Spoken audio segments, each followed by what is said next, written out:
That was meh. Somewhat of a anticlimactic end to Frost and Frieza's whole intrigue and how they're gonna like do their plan and betray each other's universes. But of course there are some interesting elements to this episode, such as how Goku was fighting Ribrianne, in his base form. I do like her pretty cannon and machine gun pretty cannon thing she had there. That was pretty funny. And how she was fighting with love, and it's not power, it's love. So that was interesting. I do like Ribrianne. So they're fighting, and then we cut to Toppo and Kaba.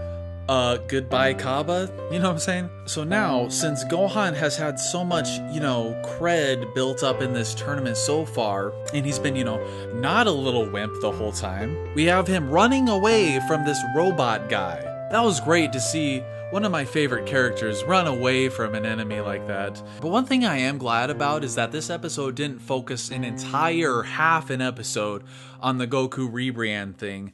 They kind of cut to the chase a little more than most of the other episodes in getting to Gohan and his story with the Yardrat Jimeze, who is definitely a force to be reckoned with, especially with his instant transmission, and he's no weakling in terms of the power department either. And the whole time, I'm questioning myself, is he in his full power ultimate mode, or is he just base form right now? Like, what's going on here? So it looks like he's more or less just given up against this Yardrat guy after he hits him a few times. And we get a cool scene where Frieza jumps between them.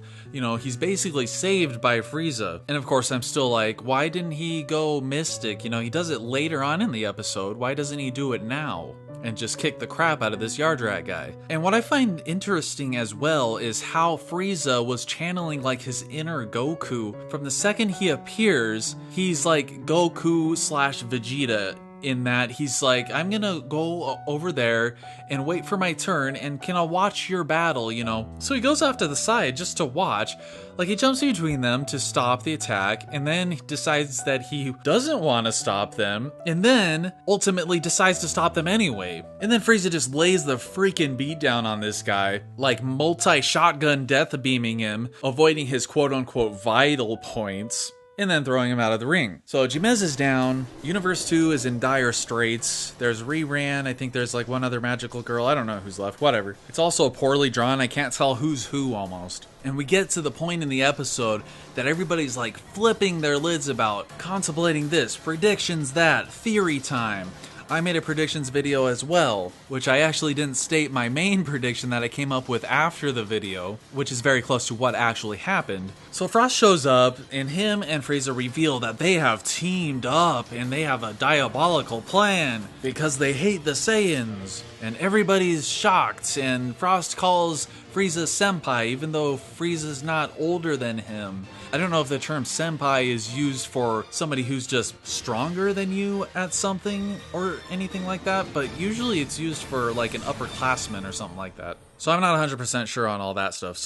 And it's kind of interesting. Frost seemed like a little out of character when it comes to Frieza, because he's like all excited and looking up to him. And it definitely gave the vibe of Goku and Caulifla in this, especially a little bit later. But first, we have Frieza going in to attack Gohan, and Frost is like, you know what, I know you. I'm gonna ready this death beam just in case you decide to, betray me, you scumbag. And he gets it ready, and I'm like, that's kind of pointless. You could just put your fists up, put your guard up or something like that.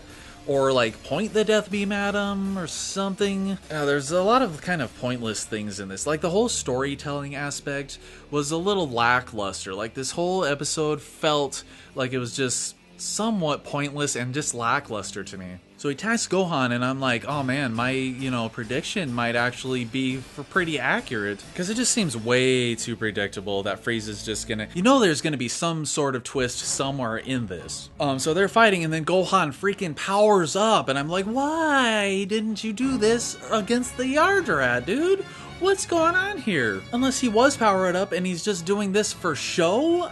I don't get it. So then he starts, fighting pretty good against Frieza, and Frieza goes into his true Golden Frieza. And they're still sparring. This is basically just a sparring match between these two guys for show. I don't know why they needed to show off against Frost, Frieza likes playing his little games, I guess, and putting on this show, tricking Frost. He could have just, easily smacked him out of the ring if he was going to decide to not betray him after all. So he quote-unquote knocks Gohan out, goes up against Frost, and then we have this kind of pointless scene where he's like, you know, where Frost is like, oh, you're so amazing in your golden form, and Frieza says, yeah, you can do it too, you know, you won't look the same, but, you know, you have to do this 100% form. And then he transforms up and looks terrible, and Frost says, oh, I can do that too, and then he transforms up and looks terrible. So again, with the channeling of Goku, Frost is Caulifla, Frieza's Goku. You know how Caulifla used her Super Saiyan Grade 2 form showing off against Goku.